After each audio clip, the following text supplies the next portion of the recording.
Hi folks, this is Jake. Hope you're okay today. We're looking at evidence for the historical Jesus, and we're looking at Flavius Josephus, again born 33 AD to 66 AD.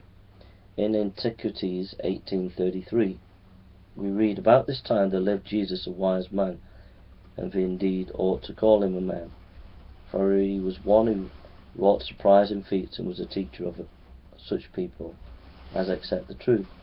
He was the Messiah. When Pilate condemned him to be crucified, those who had in the first place come to love him did not give up their affection for him.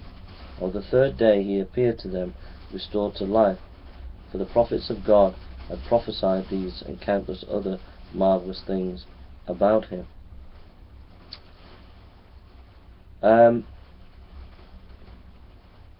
This is really good evidence for the existence of Jesus. Now, there was some debates of whether in the ancient world did Josephus become a Christian. There are also some debates and debate even today, has this passage been interpolated?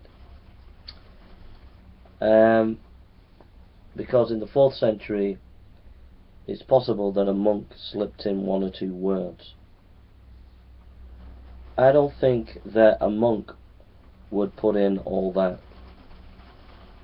and I think most scholars would agree that the core of this Josephus passage is faithful to Josephus.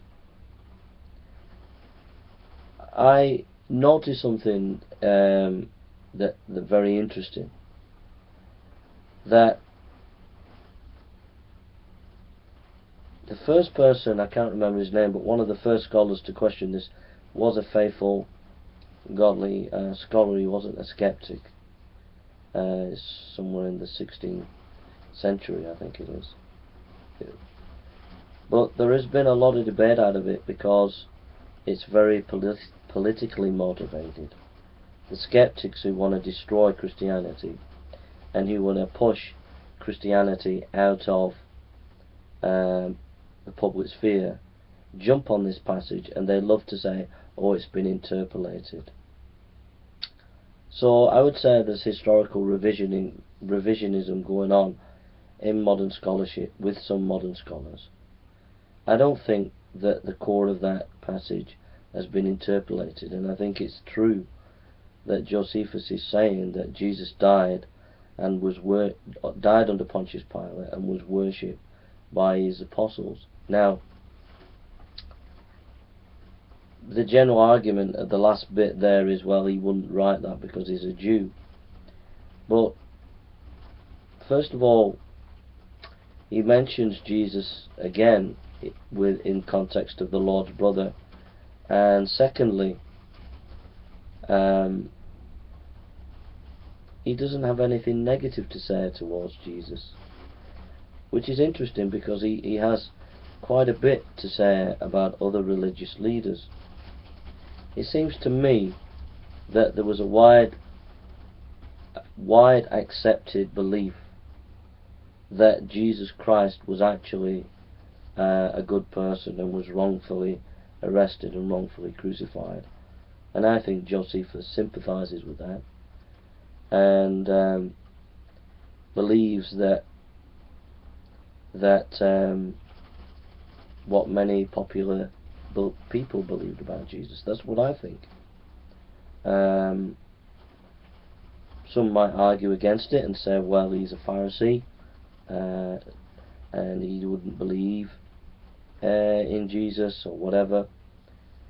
But he says here, on the third day he appeared to them, restored to life.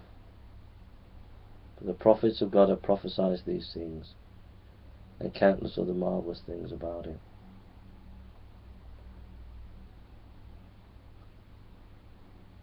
We look at the grammar there. When Pilate condemned him to be crucified, those who had in the first place come to love him did not give up their affection for him. On the third day he appeared to them, restored to life, for the prophets of God had prophesied these and countless other marvelous things about him.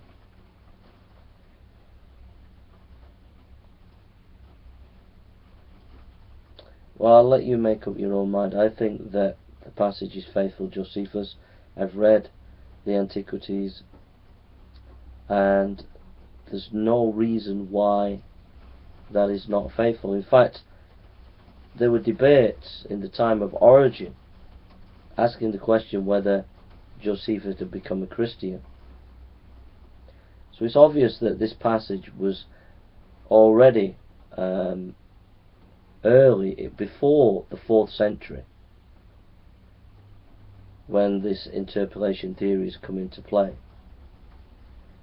Before the 4th century, Origen was already talking about, was Josephus a Christian or not? Obviously, because of this passage, which means this passage from a early is actually has an earlier manuscript attestation in a way, even though we haven't got manuscripts with this in prior to 400 AD. It's obvious that it was there. The scholarship, the Arabic manuscript that a lot of scholars go on about, and there's other manuscripts that they go on about. They're very weak arguments. I think the Origen passage where he talks about Josephus that he wasn't converted implies that there was a wide held belief that he was converted. Where would people get that idea from? It means that this passage is genuine. It is genuine, and it's amazing factual historical information about Jesus. Now the skeptics will jump on all these texts that I've given you, and they'll try to debunk them. I would go to J.P. Holding Tectonics website, where he does a magnificent job in defending these historical pieces of information. Alright? Thank you for listening, and take care.